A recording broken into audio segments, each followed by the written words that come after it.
Alhamdulillahi Rabbil Alamin. Wassalatu wassalamu ala asrafil anbiya'i wal mursalin wa ala alihi wa sahbihi ajma'in. Asyhadu an la ilaha illallah wa asyhadu anna Muhammadan abduhu wa rasuluh alladzi la nabiyya ba'd. Allahumma shalli ala sayyidina Muhammad wa ala ali sayyidina Muhammad. Rabbi shrah li sadri wa yassir li amri wahlul 'uqdatam min lisani yafqahu qawli. Amma ba'd. Sahabat, sungguh saya merasa prihatin terhadap keadaan umat di masa ini, yang mana banyak sekali umat di saat ini yang sebenarnya dia melupakan terhadap fitrahnya sebagai manusia.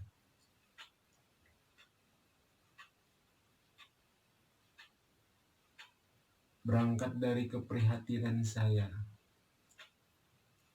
baik dalam diri saya sendiri pribadi atau terhadap seluruh umat manusia yang ada di muka bumi saat ini. Saya ingin menyampaikan beberapa kalimat yang menjadi bahan unek-unek saya,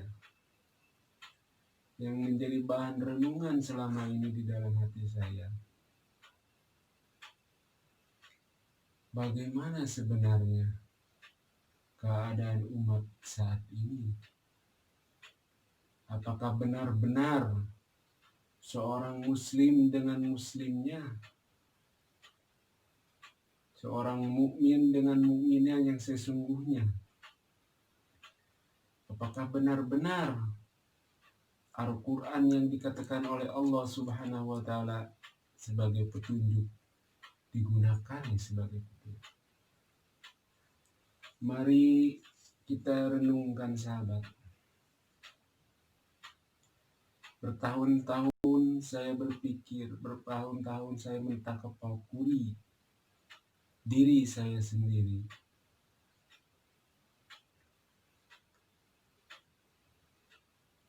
Seperti apa yang disampaikan oleh Allah Subhanahu wa Ta'ala di dalam surat Al-Imran.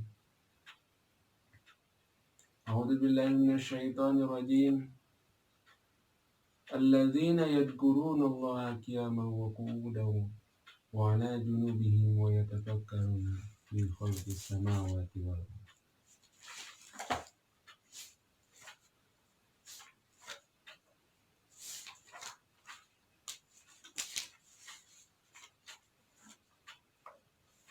Wa yatafakkaruna fi khalqis samawati wal ardh. Rabbana ma khalaqta hadza batila subhanaka faqina adzabannar.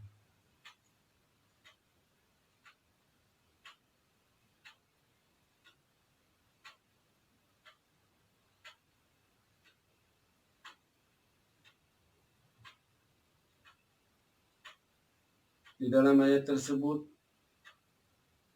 disebutkan bahwa orang-orang yang yadhkurun Allah, mengingat Allah di saat dia berdiri di waqu'udan atau duduk, wa 'ala junubihim atau dalam keadaan berbaring, wa yatafakkaruna dan memikirkan fi khalqis samawati wal ardh. Di sini wa yatafakkaruna yang selalu memikirkan penciptaan langit dan bumi. Wahai sahabat, diri kita itu sebenarnya siapa? Dari mana dan mau kemana?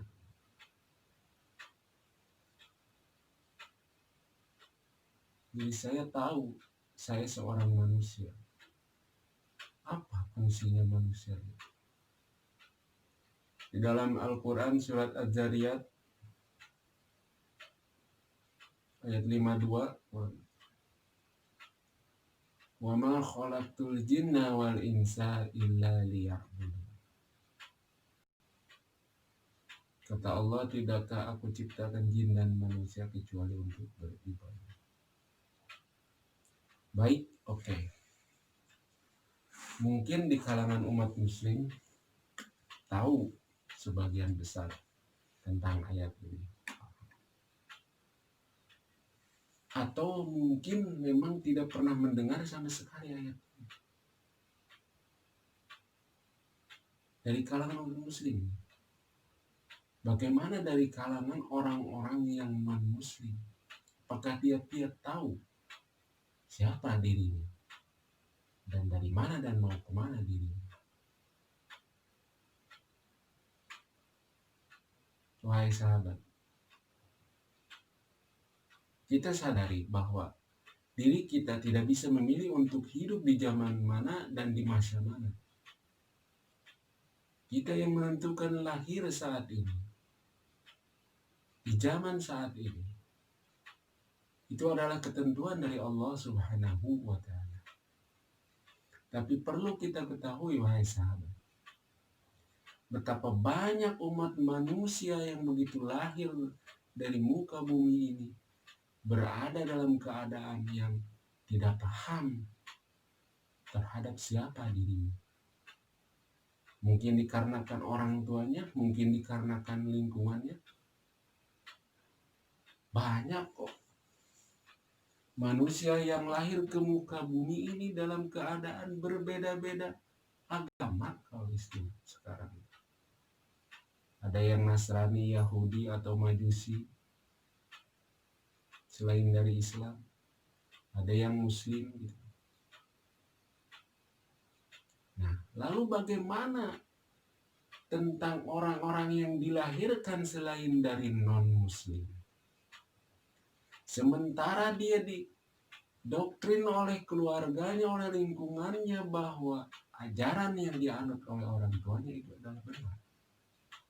Coba sahabat, kita tanya kepada umat Yahudi, umat Nasrani, atau umat yang lain, apa yang kalian agama anut? Misalkan kepada orang Nasrani, aku Kristen, maka benar Kristen yang terbaik. Pasti akan mengatakan bahwa ajarannya lah yang terbaik. Umat Muslim juga mengatakan bahwa ajarannya lah yang terbaik. Semua agama berprinsip seperti itu. Kalau tidak merasa terbaik, tidak mungkin dia tetap dalam ajarannya itu, ya kan? Atau sekalipun agama yang sekarang lagi booming itu apa namanya, aliran Illumination, Freemasonry, pengikut satanik kayak gitu. Kalau kita tanya, pasti merasa bahwa apa yang dia pahaminya lah yang terbaik, ya kan? Oke lah, kalau kita katakan orang mukmin atau orang muslim, kebetulan dia lahir dari orang muslim merasa yang terbaik, kemudian beruntung dong kalau begitu. Dan tidak beruntung dong kalau begitu orang yang lahir selain dari non-muslim.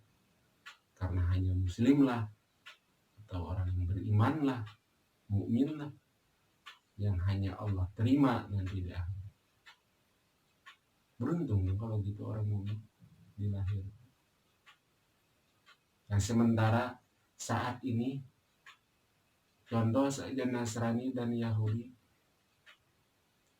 dengan kenasranian dan Yahudinya sudah tersesat ajaran saat ini. Karena mereka rubah-rubah kitab yang dulu Allah turunkan kepada para nabinya, telah dirubah oleh nenek moyang mereka. Kalau mereka lahir di zaman masa ketika nabinya masih ada, kebenarannya masih utuh, Yang Yahudi dengan Yahudinya masih utuh, dan yang Nasrani dengan yang Nasraninya masih benar. Kitab yang mereka anutnya masih betul-betul murni. Ketika dia menyimpang, wajar. Ketika dia menolak ajaran yang benar itu, ya itulah kesalahannya sendiri. Tapi kalau sekarang, kalau dulu misalnya dia patuh benar-benar taat terhadap ajarannya, karena masih benar, masih lurus, tentu akan diterima oleh Allah SWT. Tapi kalau sekarang, dengan keyakinannya dia masih benar, padahal sebenarnya sudah menyimpang dari ajaran yang sesungguhnya, akankah diterima oleh Allah? Tidak. Karena di dalam Al-Quran mengatakan bahwa barang siapa yang kafir atau yang ingkar terhadap ayat-ayat Allah, maka Allah tidak akan menerima amalannya, akan sia-sia. Nah, menjadi pertanyaan besar dan tanya besar bagi kita. Bagaimana dengan orang-orang saat ini yang selain non-muslim? Atau bahkan orang muslim sendiri sebenarnya dia tidak paham terhadap apa yang dinamakan Al-Quran. Jangankan orang di luar non-muslim, orang muslim sendiri mayoritas tidak paham terhadap isi dari Al-Quran ini. Bagaimana dia bisa menentukan kebenaran yang sesuai? Baik sahabat, setelah saya merenungkan berapa lama, mengkaji beberapa buku atau kitab, membolak-balikan Al-Quran, saya kembali belajar lagi ilmu nahwu dan sorot untuk memahami bagaimana kalimat-kalimat di dalam Al-Quran itu.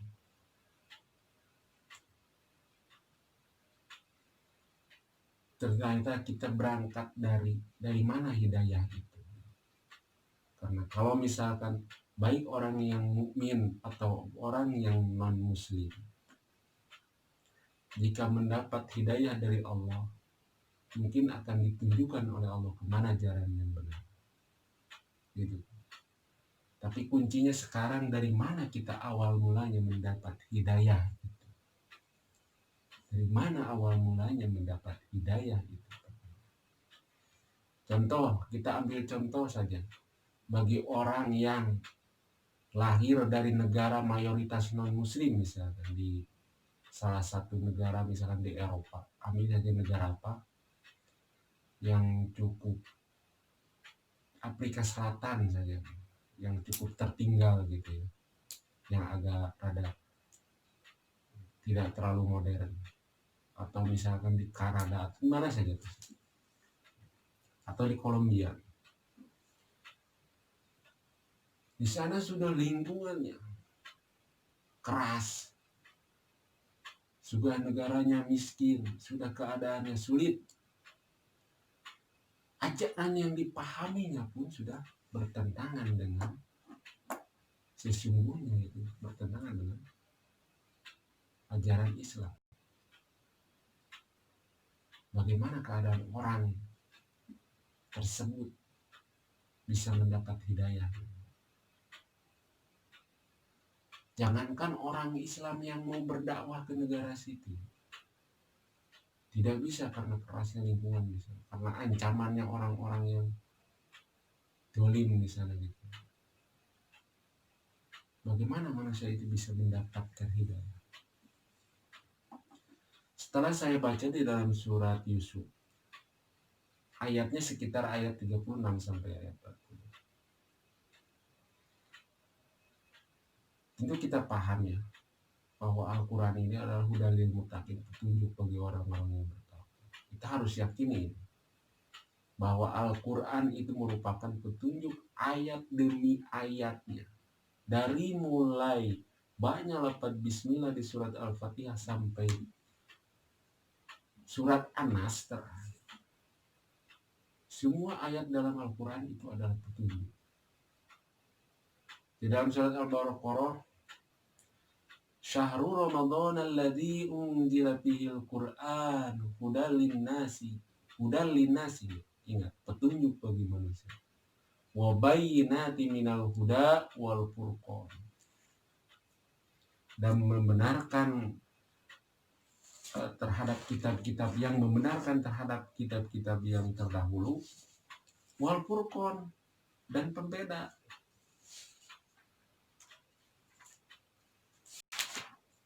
Oke, sebentar ya, saya suka lupa.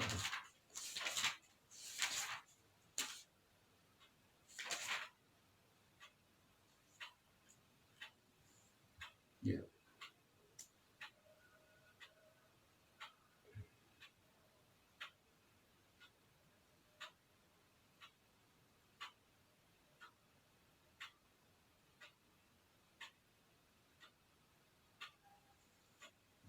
Wabayunati, dan pembenaran penjelasan dari petunjuk itu, wal furqan, dan pembeda.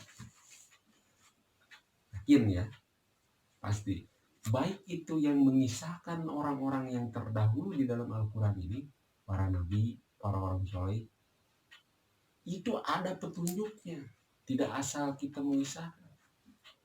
Baik kisah Fir'aun, oh itu orang yang mempertuhankan dirinya misalkan, dan cukup itu aja. Tidak, ada pesannya di balik ayat yang Allah turunkan dalam Al-Quran ini. Salah satunya adalah ayat 36 di dalam surat Yusuf tadi. Bagaimana Nabi Yusuf, yang dikisahkan Nabi Yusuf masuk ke dalam penjara, sedikit saja, ini singkat waktu. Nabi Yusuf yang dimasukkan ke dalam penjara oleh raja saat itu, dikarenakan Nabi Yusuf tertuduh fitnahan bahwa Nabi Yusuf merayu istrinya, seorang raja. Jadi tentunya ya Raja Mesir saat itu ya, karena di negeri Mesir. Atau yang biasa disebut Fir'aun. Dari semenjak zaman Nabi Yusuf juga rajanya namanya Fir'aun. Sebelum Nabi Musa datang gitu ya, si Nabi Musa. Di sini di ayat ini dikisahkan, langsung aja singkatnya. Ketika Nabi Yusuf dimasukkan ke penjara, dalam sekian waktu beberapa lama gitu, entah berapa hari atau berapa bulan, berbarengan dengan itu masuk juga dua orang pemuda di kalangan kaumnya saat itu, kaumnya Mesir mungkin ya, negeri Mesir, kaumnya raja di Mesir saat itu ya, belum ada Bani Israel. Nah, dua orang pemuda tadi yang masuk ke dalam penjara karena dia meyakini bahwa penjara itu adalah tempat orang-orang yang jahat, orang yang menentang gitu ya terhadap keadilan, baik itu mencuri, membunuh, mendolimi orang lain, berzina atau apa. Istilahnya dari dulu juga sudah paham, orang-orang terdahulu juga bisa membedakan mana benar mana salah, ya kan?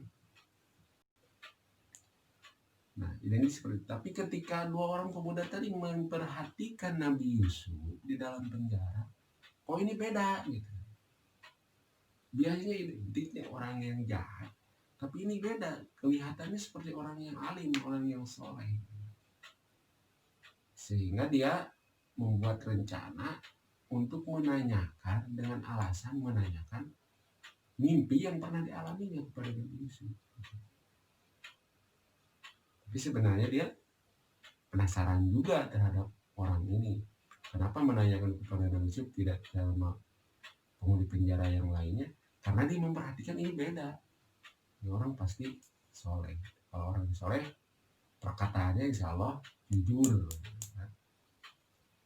Oleh bertanya, ketika bertanya kepada Nabi Yusuf, apa yang dikatakannya kan? Dia menjelaskan tentang mimpinya.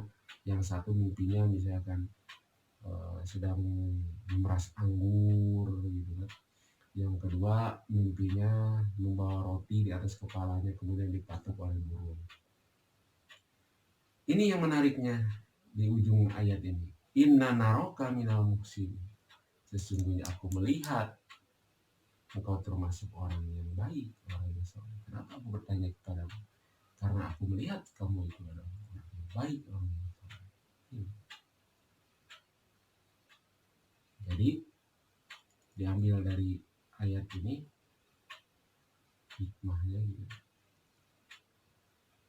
Selanjutnya apa? Selanjutnya ayat berikutnya, maka Nabi Yusuf senang dengan ada orang yang bertanya seperti itu. Kemudian Nabi Yusuf memancing agar orang itu tertarik dengan ucapannya. Maka Nabi Yusuf menjawab, jangankan aku menjelaskan tentang mimpimu, ya, makanan apa saja yang kamu makan, yang akan kamu makan nanti, sebelum makanan itu masuk ke mulutku, saya tahu. Orang makin bingung kan bertanya seperti itu. Oh, ini yang membuat tertarik pemuda tadi. Oh gitu. Kenapa kamu kok bisa gitu ya? Dan gitu. Siapa yang mengajarkan itu? Nah, Nabi Yusuf menjawab, sesungguhnya aku tahu ilmu ini dari Robku, kan gitu. Dalikuma mimma alamani Robbi, gitu kan. Itulah sebagian yang diajarkan kepadaku dari Robku, gitu. Dari Tuhanku. Oh, berarti kamu ada Tuhan yang lain gitu ya, pemahaman yang lain gitu kan, kata dua. Karena saat itu identik bahwa ajarannya meyakini bahwa yang mereka anggap Tuhan itu adalah raja-rajanya mereka gitu. Maka dia makin penasaran gitu. Siapa yang mengajarkan kamu? Nah di situ maka Nabi Yusuf kesempatannya untuk menjelaskan, memberikan dakwah kepada dua orang pemuda tadi, sehingga menjelaskan tentang siapa Robnya itu, siapa Allah itu. Maka sampai dua orang tadi kan mendapat petunjuk. Nah itulah. Jadi kembali diambil dari hikmah ayat yang tadi, kita singkat saja. Ketika orang, manusia dari kalangan apapun, yang akalnya sehat ya, tidak sakit atau tidak sakit jiwanya, sehat, sudah dewasa berarti, dia berpikir, merenungi siapa dirinya, baik yang agama Nasrani, Yahudi atau Majusi atau apapun, siapa dirinya, kemudian merenungi dirinya, insya Allah di situ hidayahnya. Entah dari mana nanti petunjuk. Pernah ambil kisah, tahu kisah Nabi Ibrahim, bagaimana penjelajahan Nabi Ibrahim dalam mencari siapa Tuhanku sesungguhnya. Karena di kalangan kaumnya saat itu adalah menyembah berhala kan. Rajanya Raja Namrud yang mayoritas bahkan dari keluarga Nabi Ibrahim sekali. Dikatakan ayahnya itu kan membuat. Di saat itu Nabi Ibrahim merasa ragu. Apa ini yang namanya Tuhan itu berhala ini? Ada perenungan, ini pelajaran ini, petunjuk ini dalam Al-Quran. Jadi baik siapapun kita, maupun kita orang Muslim sendiri, renungkanlah diri kita itu siapa. Ketika kita orang Muslim, sudah benarkah belum dengan Muslimnya yang sebenarnya? Ketika kita selain dari Muslim, renungkanlah sih. Banyak kan orang-orang yang merasa penasaran dengan kitabnya, misalkan Injil gitu kan, Taurat, kemudian menemukan hal-hal yang luar nalar kita, kemudian dia tertarik dengan kitab Al-Quran, membaca Al-Quran, masuk Islam. Banyak kan? Begitu. Allah itu maha adil. Mungkin dikat dulu sampai di sini sahabat, karena waktu subuh sudah dikumandangkan azan. Lain waktu insya Allah saya lanjutkan kembali.